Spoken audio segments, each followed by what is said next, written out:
on Tuesday, January 9th, 2024 at 6 p.m. Ms. Liz, please take a roll call. Ms. Bonello. Here. Ms. Carney.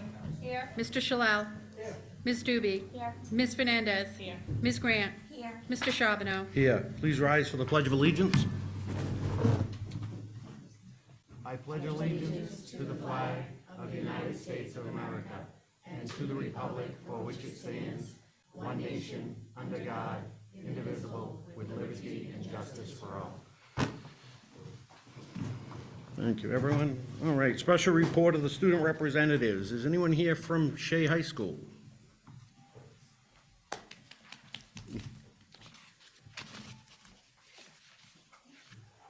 Good evening, everyone. My name is Glenara Santos, and I'm here to tell you about our Shea happenings.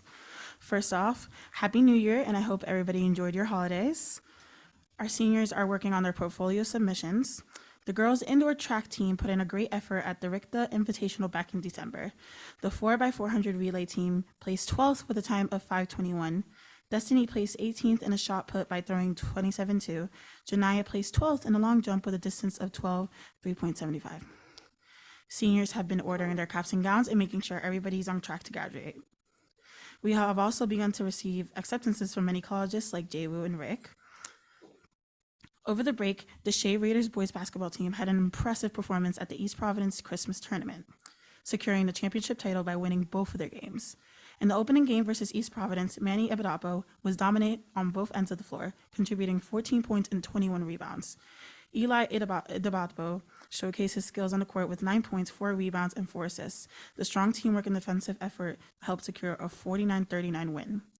In the championship game, the defensive pressure of the Raiders proved to be too much for North Providence, winning the game 59-34. Devontae Cruz set the tone, earning Manny Ebadapo was dominant in the game as well, impacting both ends of the floor, securing 4 points, adding 14 rebounds, and took home the tournament's MVP honors.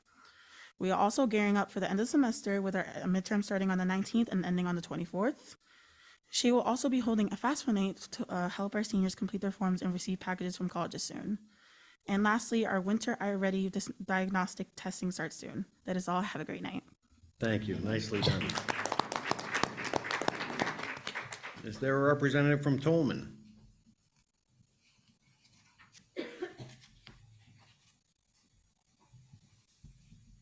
Hello, my name is Jayla Labasia. This is what's been happening at Tolman. Access testing for our ELL students began today. Testing will continue for the next 6 weeks. Semester 1 exams begin on Friday, January 19th. The second semester will begin January 25th.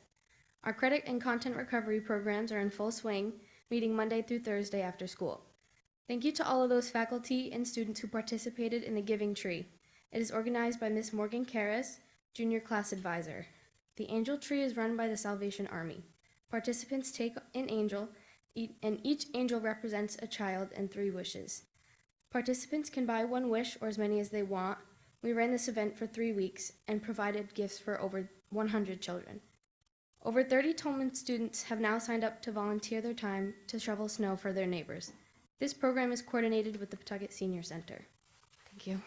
Thank you. And is there a representative from Jacqueline Walsh?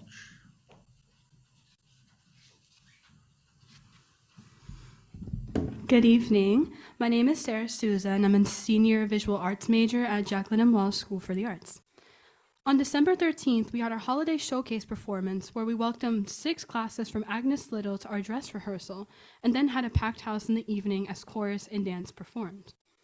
Teachers held parent-teacher conferences and numerous families attended. On December 21st, right before break, we had a special in-school film festival where films by our film majors were showcased for the school.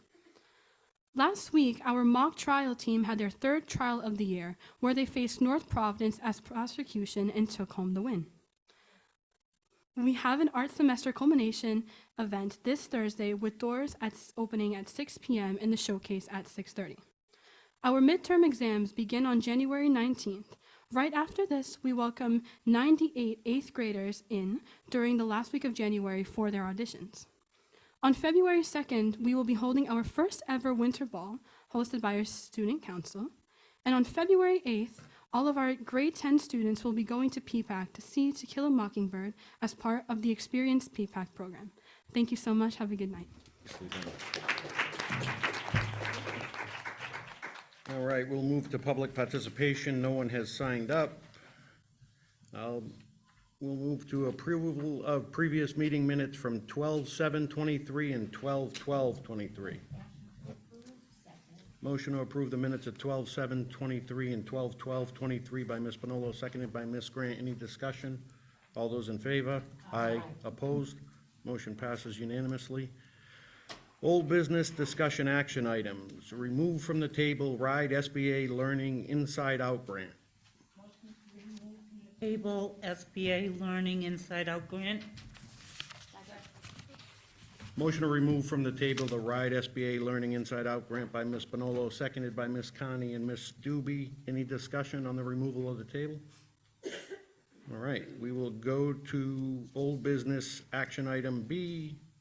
Review and approval of RIDE SBA Learning Inside Out Grant proposal. Oh, my apologies. On the table, any discussion? Roll call on the removing it from the table? Ms. Bonolo. Yes. Ms. Carney.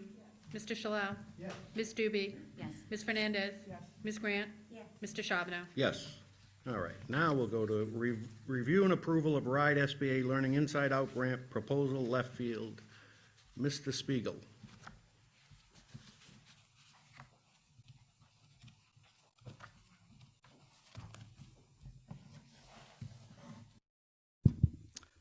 Good evening, everyone. Chris Spiegel here with Left Field Project Management. It is great to see so many faces again. It's really a pleasure to be back here working with Pawtucket. Since most of you know me, I'll be brief. For those that don't, my name is Chris Spiegel. I'm a senior project manager with Left Field Project Management. We have been retained by the Rhode Island Department of Education to help administer the Learning Inside Out grant process. So my purpose here today is first to answer any questions that you might have about the grant in general. It is my understanding that a memorandum of agreement needs to be sent to the Rhode Island Department of Education to confirm that the school district is going to accept those funds. And then my second purpose today is to walk you through some preliminary concept plans that we have for the new outdoor classroom learning area at the Powder Burns School. So are there any questions in general about the Learning Inside Out grant or the grant process, or should I dive directly into the presentation? Any questions about process? Great. So just give me one sec. So thank you, everyone. So the Learning Inside Out grant was a series of grants that were provided to school districts to provide outdoor learning environments for their students. A total of 89 separate projects were submitted to the Rhode Island Department of Education. All 89 of those projects were approved. I will say that there wasn't a great outreach process by RIDE at the beginning of when they actually released the grants. So the grants all came in very different. Some people had very complicated plans. Some people had very simple plans. Having said that, I do want to recognize that the teachers who put the grant together on your behalf in Pawtucket had by far the most complete grant application of all of the 89 that we reviewed. And having said that, it's a little bit more difficult for the conversation we're about to have. As this group knows, construction costs have risen tremendously over the last several years, and $100,000, which is the amount that Pawtucket was given, just doesn't go as far as it used to, especially when we're dealing with RIDE requirements such as ADA accessibility. All of these projects have to go before the Governor's Commission on Disabilities. When we're talking about the type of materials that a school like Pawtucket needs to make sure that these playgrounds are sustainable in the long term. And I don't mean sustainable in terms of building materials, I mean sustainable that these spaces can be used year after year after year after year again. So what Left Field has been doing for the last few months is working with school districts to help them pivot from what are often very complicated, detailed plans to something that is more achievable on budget for $100,000. So we've been doing that with almost every single school district that we've worked with. And what we've done in this case for Pawtucket is we met with the stakeholders on site in the early fall. We met with the teachers who wrote the grant. We met with the principals.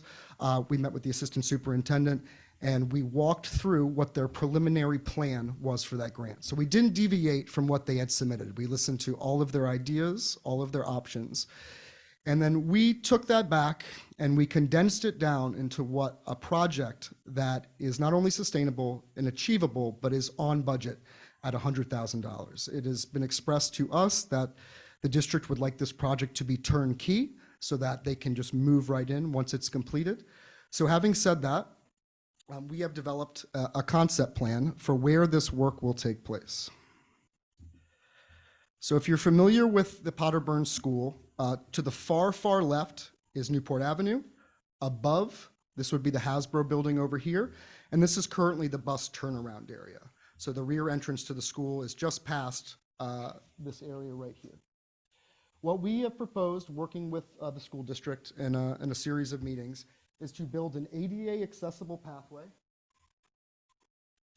along this leading edge of the project. This ADA accessible pathway will have planter boxes lining it on all different angles to hold a sensory garden and a pollinator garden.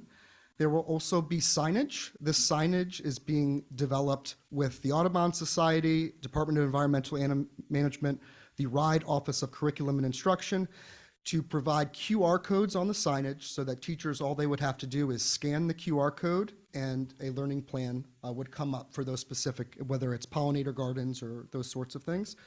We then propose to have an outdoor classroom with seating for at least 25 students.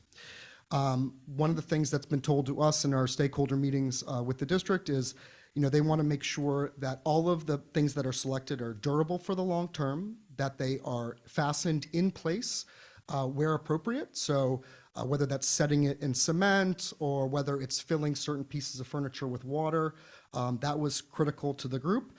We've also proposed outdoor whiteboards, both portable and fixed in place. And as I know with Pawtucket, you guys really like to, when you bid things, you like to have a menu of options. So what we've also prepared is what we call a kit of parts, which is for this group to look at and for the school department ultimately decide what types of features they would like in their outdoor classroom and how they would eventually like this outdoor classroom set up. So the kit of parts is quite detailed and quite long. I'm not going to go through every single aspect of it.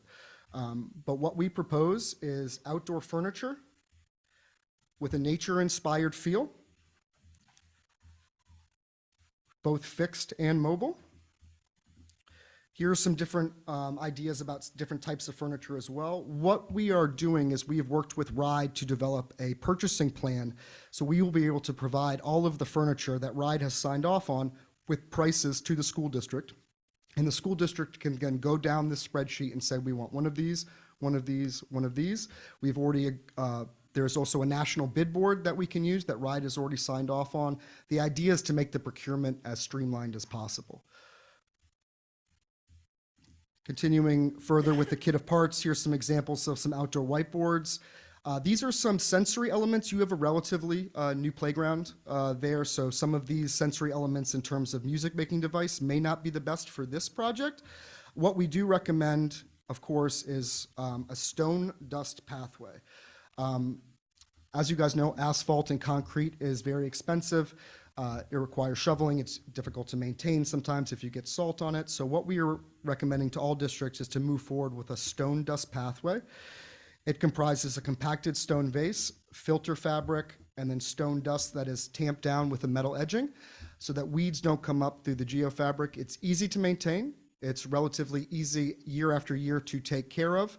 And the most important part is it's incredibly cost effective. As I mentioned, we only have $100,000 for this project. This project will be bid under prevailing wage.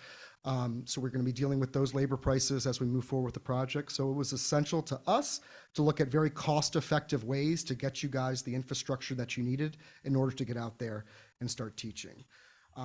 We've also recommended different types of groupings for pollinator gardens. And talking with your facilities director, we understood that this really needs to be as low maintenance as possible. So we have prepared specific plant groupings that take advantage of basically drought conditions if required. They're very, very little watering. They're perennials. They come up year after year after year.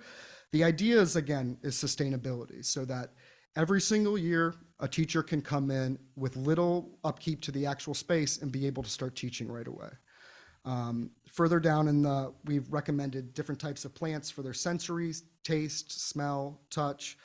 There's really a lot of good information in here. I don't want to go through all of it. I know you guys have other topics to discuss, but here's an example of a recommended plant grouping for low water usage. Again, this was something that was important to the facilities team there. If there's any specific questions on some of the activities that we're recommending, I'd be happy to stop. But what I would like to touch on next is professional development. So with our services, professional development is provided free of charge through VS America. It is being led by the former principal of the Eden Park School in Cranston, Courtney Savigny. I believe Courtney's already reached out to the district to work with your Office of Curriculum to set up professional development opportunities. Again, and this is to help teachers find new ways to use these spaces, these outdoor spaces, and to make sure that these spaces are sustainable long-term. I know there's a lot of information in the kit of parts, and I've also gone very quickly, but I'm happy to stop and discuss any specific aspect of this, whether it's professional development or the plan itself. Any questions for Mr. Spiegel regarding the Inside Out grant? Ms. Bonolo, then Ms. Grant. Chris, you've mentioned over here the pollinator gardens on the raised, but I thought we weren't doing those.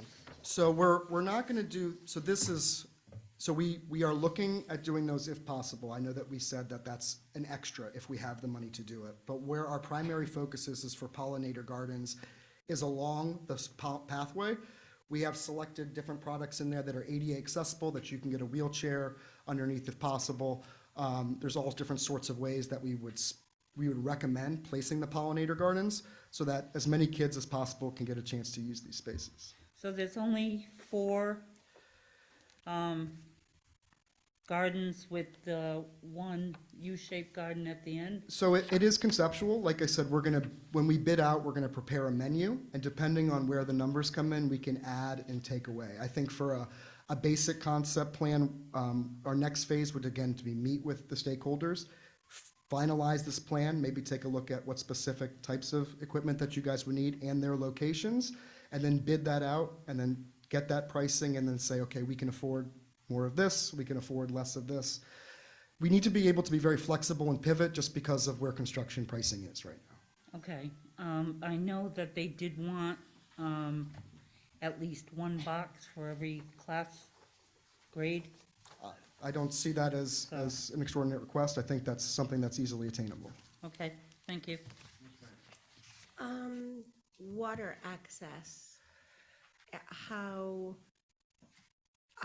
will that fit in, and will it just be the students bringing it from the building in buckets to the field, or? So it's a great question. So there is no infrastructure directly on that field for water. You do have some spigots outside of the building, but that's a pretty long hose to get it out there. In this specific case, we're working with the landscape architect on the project to develop specifically for Pawtucket, because it is so set far back from the building, plant groupings that require as little maintenance in terms of water and things like that as possible. They are still, obviously, at times, people are going to need to water the plants. Perhaps a program could be developed with the students about, talking about plant life cycles and things like that. But from our perspective, we're trying to make this as low maintenance as possible to not put any additional work on the facilities team for upkeeping the space. And then that's the next question I have, and I know it's probably not for you, and I don't know if it's who it's for, is how do these gardens stay maintained when school isn't in, or we're doing construction at the school and we're not going to use that school that particular summer and things like that? So that's a great question for the professional development team. I think they're going to work with the educators and the administrators to figure out the specifics on that.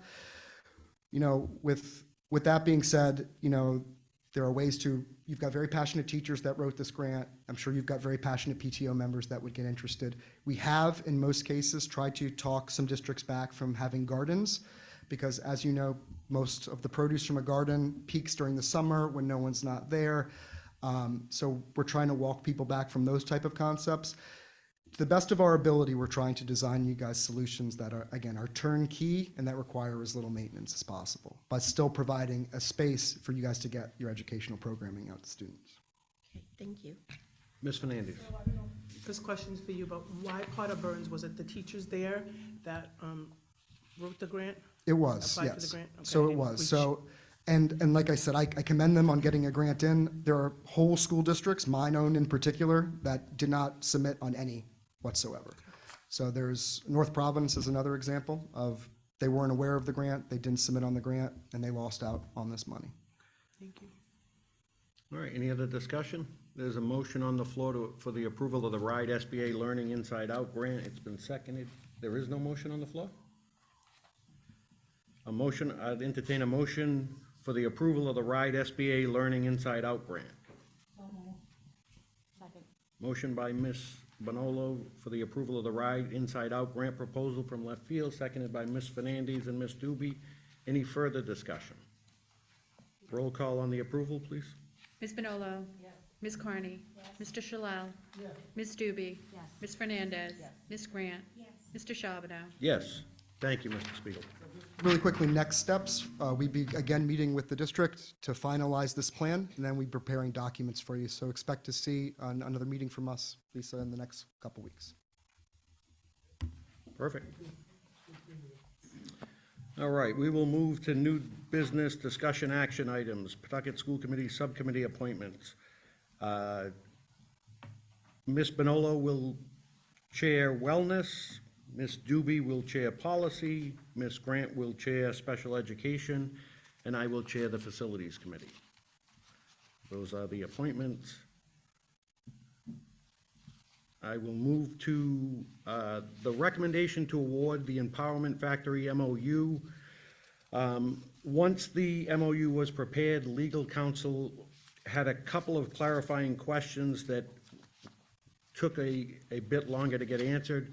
So he's asked that we table that for this evening.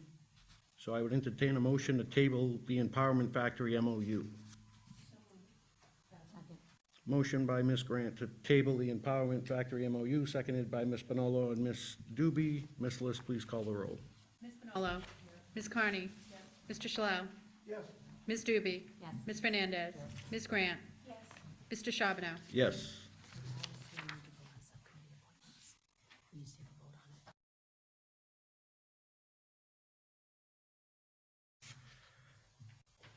All right, now we'll go to recommendation to approve Rhode Island Department of Behavioral Healthcare Development Disability and Hospital, BHDDH, Rhode Island Student Survey. Assistant Superintendent. Good evening.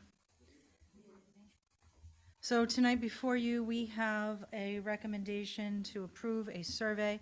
Each year, or every other year, the Rhode Island Department of Behavioral Health and Developmental Disabilities and Hospitals and Rhode Island Department of Education conduct an online survey that they administer across the state relating to adolescent substance use and misuse in the middle and high schools between January and May of '24.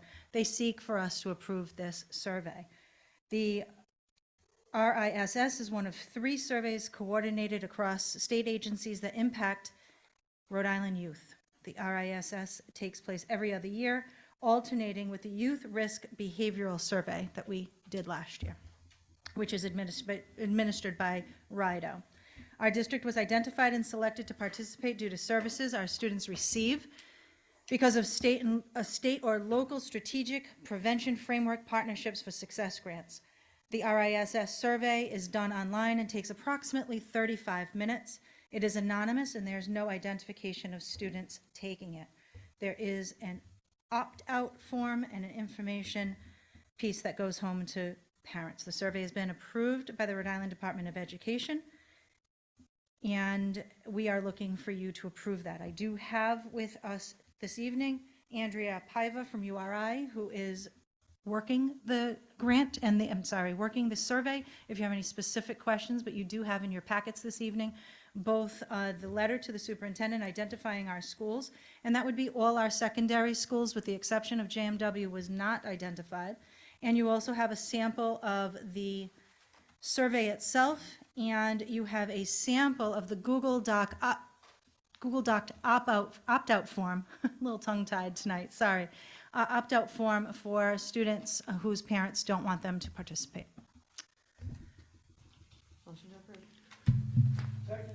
Motion to approve the Rhode Island Department of Behavioral Healthcare Development Disabilities and Hospitals Rhode Island Student Survey by Ms. Doobie, seconded by Mr. Shalal. Discussion, Ms. Doobie. Thank you. First of all, I'm glad that we are able to gather this information. I know on wellness, we often look at data that's gathered from this to help drive decisions. But I just have a question about the opt-out form. How is this Google form then shared? Will they get kind of like a Skyward alert? Will those parents get a Skyward alert with a link to this? Because I know a lot of parents don't necessarily go on Google Classroom. So we would inform our parents of the survey going out. We would, each school would have their own opt-out form, and then URI would know the back end of the opt-out form as they're managing that, and we would administer the survey to those that don't opt out. Okay, thank you. Ms. Fernandez. So I don't know if this is maybe for you, Ms. Paiva. I have a question. So we do this survey every 2 years. And so I know I've mentioned this before, but my kids actually go to East Providence to get substance abuse education. And it should be here. So I'm wondering why aren't there, what are we doing with the information that we're getting from this? Yes, so Pawtucket Prevention does have similar services as East Providence. They do things a little bit differently, although they're always open for parent and school committee support on new ideas. So I know Diane Dufresne, who's the coordinator for Pawtucket Prevention, is willing to work on that. I know that East Providence has a huge youth coalition, and I know a lot of the kids go there, my own included, even though I work in and live in North Smithfield. So I think that is something that we could bring up with Diane to try to build that youth coalition here. I know she does have a strong coalition of a couple of students that she's been working with and is trying to build that more. So I think that would be great, especially the more data that we get to show what's needed here. And I noticed you said JMW is not on the list. The only reason why they were not on the list was because they didn't participate in 2022. But we are more than willing for JMW to be involved because we do think that that's important as well. So, Thank you. but yeah, I think that would be a great segue to be able to work with Diane and prevention overall. So, sure. Any other discussion? Motion on the floor by Ms. Doobie to approve, seconded by Mr. Shalal. No further discussion. Ms. List, please call the roll. Ms. Bonolo. Yes. Ms. Carney. Yes. Mr. Shalal. Yes. Ms. Doobie. Yes. Ms. Fernandez. Yes. Ms. Grant. Yes. Mr. Charbonneau. Yes. All right, and before Assistant Superintendent Ramsey gets to the next item, the next three items, I wanted to make the committee aware, E and F, I put on as placeholders. Based on the discussion that's going to occur during D, the committee can opt to do either E or F. Assistant Superintendent Ramsey. Good evening once again, and thank you. So as a matter of explanation as to how this process worked, I'm just going to review the timeline for the school committee. On November 14th, the committee approved the RFP for OPM services for the Unified High School. The RFP was posted in the Providence Journal for 4 days, starting on 11/21. The ad ran on 11/21, 22, 24, and 25. Proposals were due by 3 p.m. on 12/8/2023. We received 3 proposals. They were opened at the administration building in the main foyer. Lisa Ramsey, me, and Anthony Vocio opened the proposals, and Diana List took minutes of that action. Collier's project leaders, Left Field, and Peregrine were the firms that submitted proposals. The chairperson of the facility subcommittee created a team of scorers that included 5 people: Joanne Bonolo, Jay Charbonneau, Erin Doobie, Terry Mercer, and John Cody. I created a scoring sheet based on the points outlined in the RFP that was approved by the school committee and shared it with all the scorers. I created the official electronic scoring template based on the points outlined in the RFP and shared it with all the scorers on December 12th. Final electronic scores were due on Friday, December 29th At noon, all 5 scores were received. You have the final score reports in your packets. Chair, would you like me to read those? The final scores in your packets are as follows. Colliers project leader with 514 points. Left field, 488 points, and Peregrine, 488 points. Thank you, Assistant Superintendent Ramsey. So based off the results of the scoring rubric, I wanted to engage the committee in a discussion as to what the committee feels are the best next steps.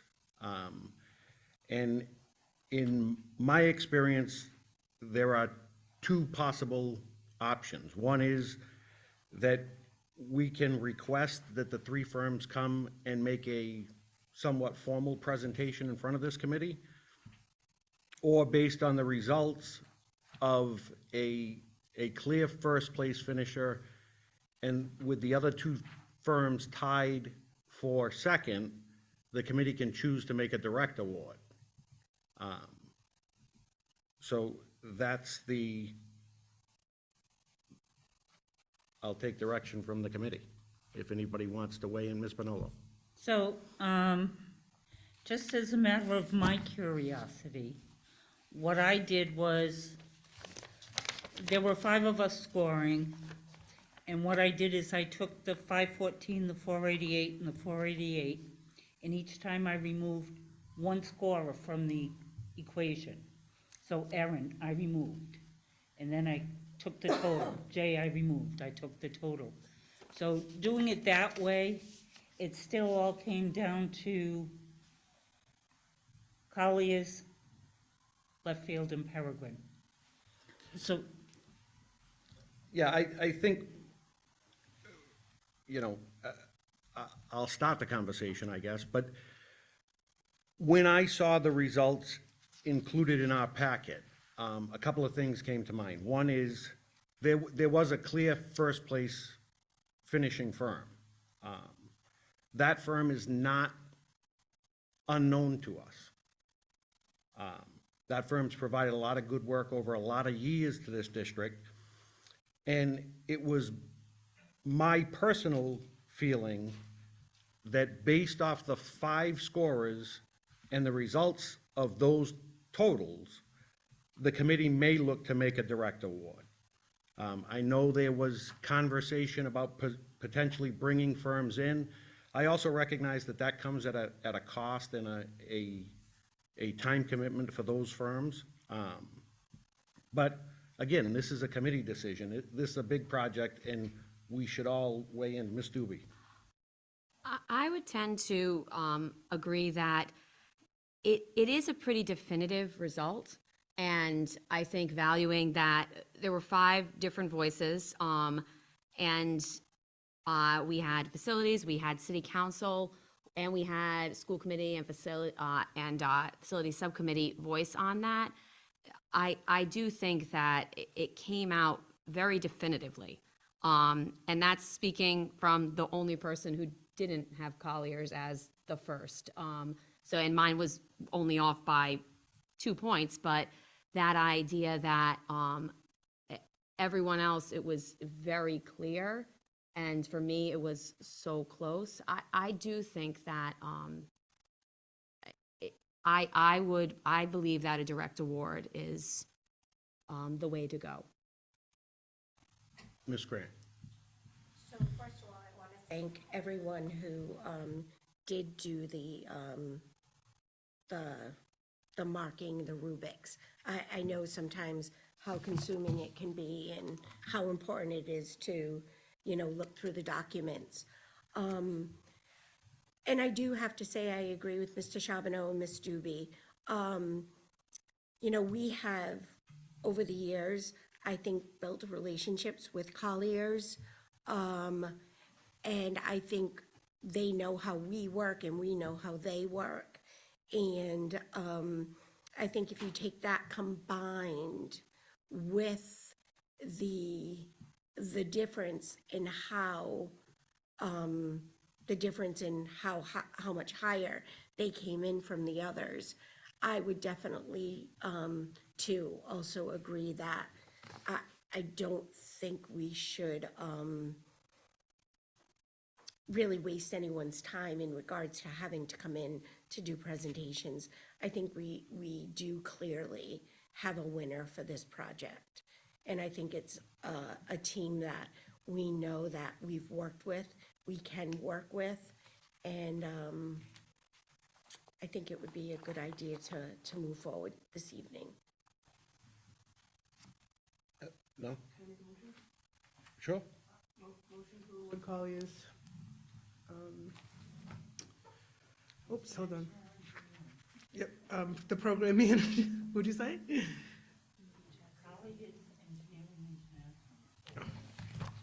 Hold on, sorry. I wanted to make my first motion. All right, so motion to award Collier's, the program manager and commissioning services of the Unified High School? Floor by Ms. Fernandez to make a direct award for the OPM services for the Unified High School to Colliers International. Seconded by Ms. Grant and Ms. Bonolo. Any further discussion? Roll call on the award to Colliers, please. Ms. Bonolo. Ms. Carney. Mr. Shalal. Yes. Ms. Doobie. Ms. Fernandez. Ms. Grant. Mr. Charbonneau. Yes. All right, at this point, I would entertain a motion to adjourn to executive session in accordance with the provisions under Rhode Island general laws removed from the table pursuant to RI General Law 4246-5 for the purpose of discussing, acting upon collective bargaining and/or litigation, Local 1352 arbitration decision. Motion made to adjourn to executive session by Mr. Shalal, seconded by Ms. Grant. Any discussion? Roll call on the adjournment. Ms. Bonolo. Ms. Carney. Mr. Shalal. Ms. Doobie. Ms. Fernandez. Ms. Grant. Mr. Charbonneau. Yes.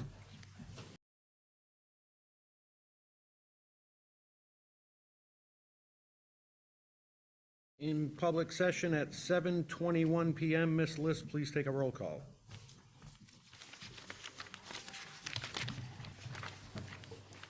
Ms. Bonolo. Ms. Carney. Mr. Shalal. Ms. Doobie. Ms. Fernandez. Ms. Grant. Mr. Charbonneau. Here. Please report out the votes of the executive session, Ms. List. The school committee voted unanimously to remove from the table the item Local 1352 arbitration decision.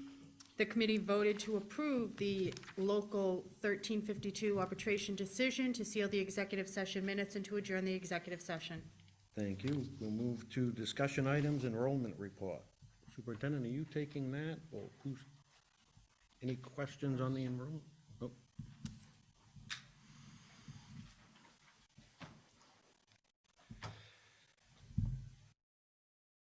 Evening, everyone.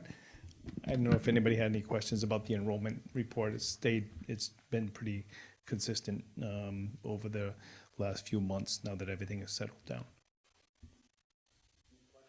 Mr. Crisino on the enrollment report? Thank you, Hirsch. Thank you very much. All right. Superintendent's update. Superintendent Royal. Yes. Good evening again on this wet day. First of all, just to get you caught up on our last month, we celebrated Reese Across America December 13th at Goff Middle School. Goff hosted the 7th annual Reese Across America Remembrance Ceremony. It was very touching. It was a wonderful experience for all who attended. A breakfast was prepared for our visiting veterans by our Shea CTE culinary students. The Tolman Junior ROTC led the procession and presented the color guards. Students from Potter Burns had projects on display. Local veterans volunteered and served on the panel to do a Q&A for the students, and the students had a blast of a time asking questions. And thank you all who made the day a success. Lisa played a big role, along with Ariel. Some of our union members were there. It was a huge success. I just want to say thank you to all who participated. Also, December 13th, we had our free Flu Clinic. It was held December 13th and the 18th. Free flu clinic will continue to be offered throughout our district. Please keep an eye on our future dates that are coming out shortly. Also, this year was our very first time that we had our parent-teacher conferences. It was held December 14th. We had our very first pre-K through 12th district-wide parent-teacher conference. It was a huge success. We had a total of approximately, because I think I'm still missing some numbers, 4,430 conferences held throughout our district, which was a huge success. And we could have only done it because of wonderful teachers who stayed around the clock, and some even did it the day after to reach out and touch base with their parents, along with our leaders as well. Thank you to all the leaders, teachers, and parents for participating, because it's going to take all of us working together to ensure together every student every day that they reach their full potential. Now mark your calendars. The next parent-teacher conference day district-wide is scheduled for March 28th. So please plan to attend, parents, caregivers, so that we work together to improve our student outcomes. So thank you. All City Band Chorus concert was held December 20th. The All City Band Chorus put on holiday concerts. Winter performances also happened at individual schools throughout December. Congratulations to all performers and teachers who were involved. I don't know about you, but putting on a performance is a huge undertaking. It takes a lot of hands on deck for performances to be successful. Thank you to all the faculty, staff, students, and families that made the winter performances successful. Our students had an opportunity to attend the Providence College women's basketball game this year, January 3rd. Most of our fourth graded students attended. It was the students with the best attendance records or most improved attendance were rewarded with the opportunity to attend the Providence College women's basketball game last Wednesday. It was a great event. The PC delivered a great win, so they won on top of that for our students to see. Our students were very excited and asked if they could attend next year. So it was a huge success. So we're looking forward to participating again next year. A cohort of our 12 students representing all 3 high schools are participating in the Electric Boat Next Generation program. It is a phenomenal program.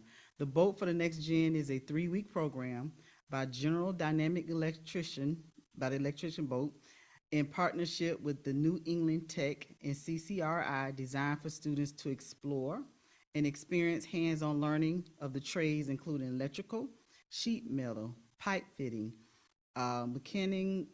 machining, ship fitting, welding, and much, much more. They are hands-on. We have some pictures. We're getting a little pamphlet together. We plan to participate with our partners in the upcoming round in the spring, and our kids are looking forward to it. So when our 12th graders graduate, they will be able to work immediately. It's a phenomenal program. Can't wait to share. We're putting a PowerPoint together to post on our district website as well, and it's a phenomenal program, so we're looking forward to it. We are continuing. Oh, let me give a huge shout out to Ariel Castillo, who set up the partnership, and he is super duper excited, gathering all the kids, getting them back and forth. It's a great partnership, and we're looking forward to continuing this partnership. Also, we are continuing our data chats and our instructional learning walks at our schools as well. Our monthly professional development training with our school leaders. Today was our principal leaders training today. I personally have enjoyed learning about the work that the teachers are engaging our students in and serving each other as thought partners during this meeting. We walk classroom, we talk about, some things that we could do differently. The teachers have really appreciated the teamwork and the togetherness of working together to make sure that we're doing what's best for our students. Today, we awarded the attendance award, so we're passing along the trophies. So today, JMW received their trophy for the highest daily attendance rate. So let's give it up for JMW. Also, there was a 3-way tie for the most improved attendance rate at Jinx Middle School, Curtis Elementary, and Winters Elementary. So let's give it up. And then the winner for the greatest decrease in chronic absenteeism is JMW as well. So let's give it up for JMW. today the principals were like, oh, I'm coming for that trophy, I'm getting it next. So we give it at our principals meeting, so they take it back to share it with the students. Also, I just want to take a quick moment just to say thank you to the school committee for all the support. I'm just hitting my 6 months in this position. It has been such a wonderful, wonderful experience, a wonderful ride. I've made great friends. I told Ron Beaupre we were going to be best of friends. That is my BFF during my interview. And I could not have seen the success that I've seen thus far without your support. So thank you all for supporting me throughout this work. Thank you. Thank you, Superintendent Royals. Ms. Spinolo? Okay, so I have a facility subcommittee update for you. Agnes Little, the roof repair will be completed by January 15th, as will the roof on Jenks. The chimney at Little has been repaired. It is complete, and they are just wrapping up the flashing. At Jenks, they're finishing the door installation, and all scope, including the roof, will be complete by January 15th of this year. Fallon Fire Alarm and Sprinkler System, they're wrapping up the main scope of the fire alarm and sprinkler system. The system is fully installed, and final inspection was completed by the fire marshal. This scope will be completed by January 30th of 24. Railings are complete, and door installations will be finished in mid-March. At Gorf, they're working on the punch list for the windows that were installed during Phase 1. Curtis and Cunningham Playgrounds, we actually have, it's in the design phase. We've actually gone through designs on both projects, so we're working together. The schematic design should be submitted to RIDE at the end of this week. In Varia, the wall furring is substantially complete, and the punch list work will start this week. The ADA bathrooms, that is in Tolman, Varia, Curtis, and Curvin McCabe. Projects are all ongoing. Tolman, Varia, and Curtis are 40% complete. McCabe is only 25% complete.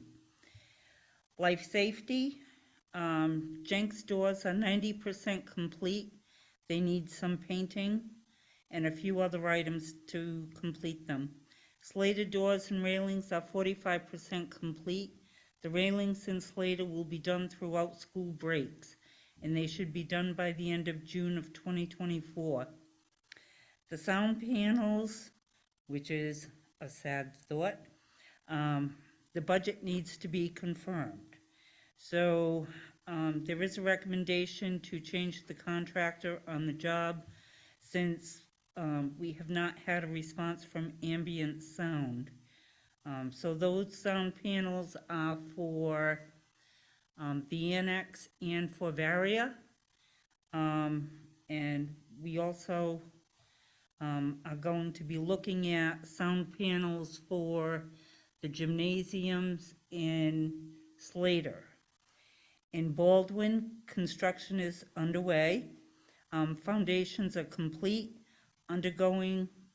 They are currently undergoing underground work, and they're finalizing the GMP with Shawmut. And the Life Skills Suite is another one. PSD has to confirm the budget.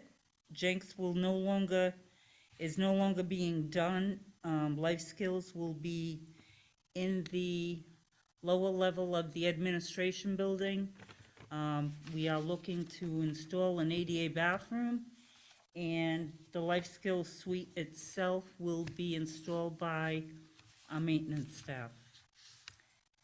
Thank you very much, and have a good night. Stay dry. Mr. Shalal? Surprised Joanne took all that I was gonna mention. I have nothing, and I gotta get home to build the ark for tonight's storm, so thank you. Good night. Ms. Grant? I just hope everyone had a really nice holiday and everyone's, back to the grind every day. And I hope everyone just has a good night and be safe.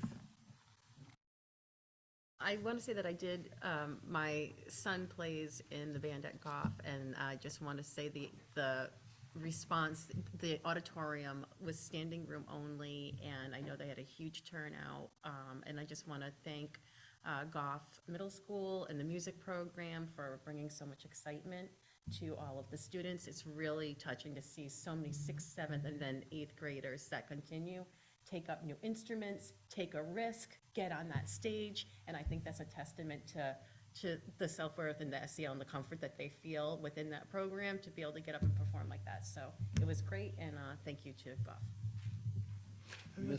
Good night. Ms. Doobie. I would just echo what Ms. Carney said. I think that it was really inspirational to see a program that I've been able to watch grow over the years, but this was the first year they have a dedicated 6th grade beginner band with a 7th and 8th grade band for the students to move into, and getting our students involved in middle school in whatever their passion is, be it sports or the arts or academics, wherever it is. That's the age you need to get kids involved. And so I'm glad to see it at Goff. I hope that we're also seeing it at all of our schools and through all city bands, that there's these opportunities for our students. Thank you. Okay, and that is it. Thank you, everybody. I appreciate it. Everyone have a good night. Motion adjourned. Motion adjourned by Ms. Doobie, seconded by Ms. Bonolo. Any discussion? All those in favor? Aye. Opposed? Motion passes unanimously. Good night, everyone.